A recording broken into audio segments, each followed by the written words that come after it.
السلام علیکم۔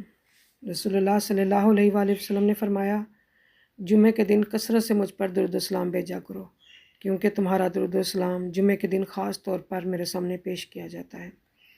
ایک اور حدیث میں آیا ہے کہ جو بھی شخص جمعہ کے دن مجھ پر درود بھیجتا ہے، اس کا درود خاص طور پر میرے سامنے ضرور پیش کیا جاتا ہے۔ ایک اور حدیث میں آیا ہے کہ جو شخص بھی مجھ پر سلام بھیجتا ہے، میری روح مجھ پر لوٹا دی جاتی ہے، یہاں تک کہ میں اس کے سلام کا جواب دیتا ہوں۔ ایک اور حدیث میں آیا ہے کہ حضور پاک صلی اللہ علیہ وآلہ وسلم نے فرمایا، قیامت کے دن میرے سب سے زیادہ قریب وہ شخص ہوگا جس نے سب سے زیادہ مجھ پر درود بھیجا ہوگا۔ اور اسی طرح ایک اور حدیث میں آیا کہ آپ صلی اللہ علیہ وآلہ وسلم نے فرمایا، اصلی بخیل وہ شخص ہے جس کے سامنے میرا ذکر ہو اور اس نے مجھ پر درود نہ بھیجا ہو۔ اس لیے ہم سب کو چاہیے کہ جمعہ والے دن درود پاک کی کثرت کریں۔